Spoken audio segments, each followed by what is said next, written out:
Hello दोस्त, कैसे हो आप लोग। आज मैं आपसे बहुत सारी शेयर मार्केट से रिलेटेड बात करने वाला हूँ। अभी तक के जितने वीडियो मैंने बना दिए हैं सबका रिव्यू आज एक वीडियो में देने वाला हूँ।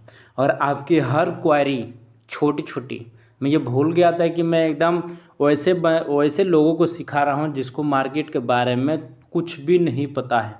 आज इस वीडियो में मिक्स सारा रिव्यू करेंगे कि क्या होता है, क्यों होता है, किस लिए लाइफ टाइम हाई पे लाइन खींचा गया, टाइम फ्रेम क्यों यही सेलेक्ट किया गया और हमें मूविंग एवरेज क्यों लगाई गई।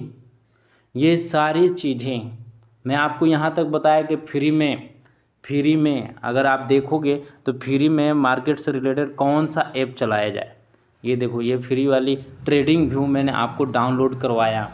इसमें लाइन खींचना सिखाया, इंडिकेटर लगाना सिखाया, उसके बाद से मैंने स्टॉक ऐड करना सिखाया। हाँ, एक कंसर्न ये भी था, बहुत लोग जो नए आए हैं उनको स्टॉक के मतलब समझ में नहीं आता है।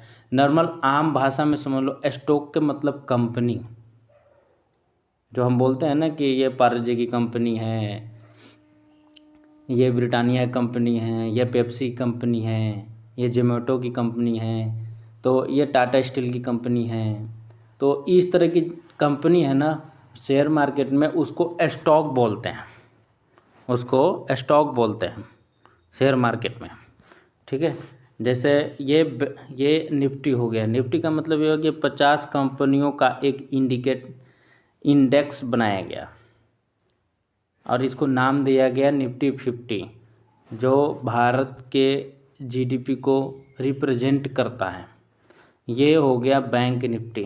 बैंक निफ्टी में जितनी बैंक भारत में हैं सबका इंडेक्स बनाया गया और इंडेक्स बनाने के बाद से इसको दर्शाया गया, देखो ये कितने पे चल रहा है, इसकी ये प्राइस है, ये इस इंडेक्स की प्राइस है, ये निफ्टी 50 की प्राइस है। तो इस तरह की मैंने आपको बहुत सी चीज़ें बताई। और आज चलते हम टाटा स्टील को लेके ही चलते हैं। टाटा स्टील में हमने खींचा था लाइन, तो टाटा स्टील को ही लेके चलते हैं। और इसमें मुझे आपसे कुछ नहीं चाहिए, मुझे ये चाहिए कि पैसे लगाने से पहले पहले समझ तो जाओ कि मार्केट होती क्या है, या किसी ने मुझे स्टॉक बताया तो क्या उन्होंने मुझे सही बताया या गलत बताया। तो इसलिए मैं आपको ये बात बता रहा हूँ कि आप कम से कम इतना तो समझ जाओगे अगर मेरा एपिसोड कंटिन्यू देखते रहोगे कमाई से पहले तैयारी का। तो मैं आपको बेसिक टू एडवांस सारा चीज़ धीरे धीरे क्लियर कर दूंगा। इसमें एक ही बात है कि हमने लाइफ टाइम हाई पे लाइन खींचा। अगर कोई भी स्टॉक हमें कोई बताता है या हमें कुछ देखते हैं, कहाँ से देखते हैं ये भी मैं बताऊंगा। सारा वीडियो में कंप्लीट करके आपके दूंगा। 30 एपिसोड होते होते आपको इतना समझ में आ जाएगा हमें स्टॉक कहाँ से ढूंढने हैं, हमें कैसे लगाने से पहले हमें देखना है, क्या देखना है, क्यों देखना है, किस लिए देखना है, हर चीज़ क्लियर कर दूंगा। हर वीडियो में आपको ये चीज़ें बताता रहूँगा, ये मेरा वादा है। और सारी चीज़ फ्री में बताऊँगा। सिर्फ आपको पैसे जब लगाने होंगे वहीं पैसे लगेंगे, बाकी कहीं पैसे नहीं लगेंगे। बस मैं आपको फ्री में सिखा रहा हूँ, कोई झोल मूल नहीं। जैसे मैंने सीखा, मैं तो पैसे दे के सिखाया, लेकिन मैं आपको आज फ्री में सिखाने के लिए ठाना है कि हम फ्री में सिखाएंगे लोगों को, कोई दिक्कत नहीं है। सबसे पहले हमने लाइन खींचा, कोई भी स्टॉक का, मान लो कि हमने टाटा स्टील को ही उठा लिया। ठीक है, टाटा स्टील को उठा लिया, आप देख लो ये टाटा स्टील था, टाटा स्टील को उठा लिया। सबसे पहले हम कोई भी स्टॉक देखेंगे ना, तो देखेंगे उसको, उसमें देखना क्या है, देखना ये है कि हम वो स्टॉक लाइफ टाइम हाई के ऊपर चल रहा है कि नहीं चल रहा है। उसके लिए क्या करेंगे, मंथली चार्ट पे, यहाँ पे डेली चार्ट लगा हुआ है, मंथली चार्ट पे जाके हम लाइफ टाइम हाई का ये लाइन खींचेंगे। अगर वो स्टॉक लाइफ टाइम हाई के ऊपर चल रहा है तो वो स्टॉक हमारे काम का है, वरना नहीं है। सारी वीडियो का एक रिव्यू इस वीडियो में मैं दे रहा हूँ, ध्यान से सुनो एकदम। हम चलो मंथली चार्ट लगा देता हूँ, वरना बहुत लोगों को बहुत कन्फ्यूजन होगा कि मंथली चार्ट डेली चार्ट पे बता रहे हैं, मंथली चार्ट बोल रहे हैं। ये मंथली चार्ट मैंने लगा दिया। और मंथली चार्ट पे अगर हम देखें तो मंथली चार्ट पे कोई भी स्टॉक खोलने से पहले उसका मंथली चार्ट लगाओ, और मंथली चार्ट लगाने के बाद जैसे मैंने यहाँ पे मंथली चार्ट लगाया, लाइफ टाइम हाई पे लाइन खींचो। ये लाइन खींच दिया, ठीक है। अगर वो स्टॉक लाइफ टाइम हाई को क्रॉस करते हुए ऊपर जा रहा है तो बुलिश मूवमेंट बहुत ही ज़्यादा है, मतलब वो स्टॉक हमारे काम का है, वरना नहीं है। अगर लाइफ टाइम के हाई नीचे ट्रेड कर रहा है तो वो स्टॉक हमारे काम का नहीं है, ठीक है। अब हमने लाइफ टाइम हाई खींच लिया, स्टॉक को देख लिया कि स्टॉक लाइफ टाइम हाई के ऊपर ट्रेड कर रहा है, पहला।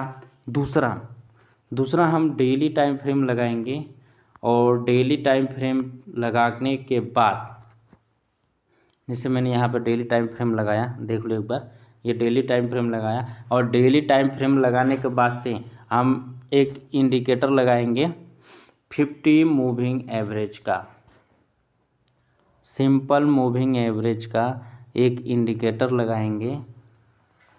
इसमें देख लो आप, सिंपल मूविंग एवरेज जो बाय डिफ़ॉल्ट 9 होता है, आप उसको 50 बना देना। इसके लिए भी मैंने वीडियो बनाया है, वो भी फ्री है, ट्रेडिंग व्यू में ही बनाया है, ठीक है। इसमें ये 50 मूविंग एवरेज, ये 50 मूविंग एवरेज है, इंडिकेटर है, ठीक है। इसमें देखना है कि क्या ये ऊपर की तरफ जा रही है, मतलब जो स्टॉक आपने देखा वो अप ट्रेंड है या डाउन ट्रेंड है, आपको ये कंफर्म करना है। पहला क्या कंफर्म करना है, कोई भी स्टॉक खोले मंथली चार्ट पे, कोई भी स्टॉक खोले मंथली चार्ट पे लाइफ टाइम हाई पे लाइन खींचा, ठीक है। अगर वो स्टॉक लाइफ टाइम के ऊपर ट्रेड कर रहा है तो वो स्टॉक हमारे काम का है। दूसरा, डेली चार्ट पे गए और डेली चार्ट पे हमने सिंपल मूविंग एवरेज 50 डे का लगाया, और इसको क्या देखा, इसमें देखा कि ये अप ट्रेंड होनी चाहिए, दूसरा कन्फर्मेशन हो गया, ठीक है। इसका मतलब ये हुआ कि उस स्टॉक में बुलिश मूवमेंट बहुत ही ज़्यादा है, इसका मतलब ये हुआ, ठीक है। अब यहाँ से क्या होगा, जब जब स्टॉक प्राइस, हाँ प्राइस से ध्यान आया कि ये जो एक कैंडल है, जो कैंडल है, आप वैसे नॉर्मल समझ लो, कोई भी कैंडल है, इसको मार्केट के भाषा में प्राइस बोलते हैं। जैसे ये एक कैंडल हो गया, ये एक कैंडल हो गया, ये एक कैंडल हो गया, ये एक कैंडल हो गया, ये जितने कैंडल है ना ये सारे प्राइस हैं। डेली चार्ट है तो एक कैंडल एक दिन का प्राइस है, नॉर्मल जितना समझ लो। तो मार्केट के भाषा में इसको प्राइस बोलते हैं, और कैंडल चार्ट है ये, तो कैंडल की तरह बनता है। तो ये समझने के लिए आप समझ जाओ कि ये प्राइस है। अगर रेड कैंडल है, देखो अगर रेड कैंडल है तो प्राइस नीचे गई है, अगर ग्रीन कैंडल है तो प्राइस ऊपर गई है। आप एकदम ध्यान में समझ लो कि अगर रेड कैंडल है तो प्राइस नीचे गई है, और ग्रीन कैंडल है तो प्राइस ऊपर गई है। ये आप एकदम बेसिक चीज़ें, कम से कम बेसिक चीज़ें वीडियो कई बार रिपीट कर करके, एक दिन नहीं, आज देखा, कल देखा एक बार, 2 दिन बाद फिर देखा एक बार, ऐसे रिपीट करके देखोगे आपके दिमाग में बैठ जाएगा कि ग्रीन कैंडल का मतलब प्राइस ऊपर गया है, रेड कैंडल का मतलब प्राइस नीचे गया है, ठीक है। अब आपको पता चल गया। तो जब प्राइस जैसे ये अब आने वाले दिन में ये डेली चार्ट पे ये जो इंडिकेटर है ये ऐसे बाहर चला जाएगा, ठीक है। और प्राइस धीरे से करेक्ट होते होते, मतलब धीरे से कम होते होते प्राइस भी जाएगा और मूविंग एवरेज एक पास में आके मिल जाएंगे। जहाँ पे मिलेंगे वहाँ से हमारा ट्रेड बनेगा, ठीक है, और बहुत ही बढ़िया ट्रेड बनेगा। ऐसे में स्टॉप लॉस भी मैं बताऊंगा, नेक्स्ट वीडियो आपको बहुत जल्दी ही आने वाला है कि लाइफ टाइम के हाई के बाद से हम ट्रेड कैसे करें। ठीक है, आप मुझे आशा है कि आपको ये सारी जवाब मिल गया होगा कि ये जितनी लाइन खिंचवाई गई, ठीक है, लाइन का मतलब क्या, ये लाइफ टाइम हाई की लाइन खिंचवाई गई, क्यों खिंचवाया गया, इसका जवाब दे दिया मैंने। इंडिकेटर लगाया गया, क्यों लगाया गया। और हाँ, एक बात ये है कि मैं आपको टेक्निकल एनालिसिस सिखा रहा हूँ, ना कि फंडामेंटल। फंडामेंटल वो स्टॉक होता है कि 10 रुपये का स्टॉक 10 साल 20 साल बाद 2000 का हो जाता है। ये है टेक्निकल एनालिसिस। इसमें क्या होता है, इसमें ट्रेड बनती हैं, ट्रेडिंग की जाती है। ठीक है, ट्रेडिंग की जाती है मतलब मंथली इनकम इसी से निकलता है, ना कि फंडामेंटल से। फंडामेंटल से आप लगा के भूल गए, 15-20 साल बाद वो 10 रुपये का शेयर 2000 हो गया, 3000 हो गया, 5000 हो गया, 1000 हो गया, अलग अलग प्राइस में होता रहता है। टेक्निकल एनालिसिस में ये होता है कि हम स्विंग पकड़ते हैं, हर स्टॉक का स्विंग पकड़ते हैं और हम 1%, 2%, 5%, 10% मंथ का बनाते हैं। तो इसमें हमारी कैपिटल का इतने % गेन होता है और हम मंथली इनकम कंटिन्यू बना सकते हैं। तो आशा है आपके मेरे सारे वीडियो का एक वीडियो मैंने रिव्यू दिया। अगर कुछ भी क्वायरी है तो आप मुझे कमेंट करें, मैं आपको ज़रूर रिप्लाई करूँगा। मिलते हैं हम नेक्स्ट एपिसोड में, तब तक के लिए थैंक यू।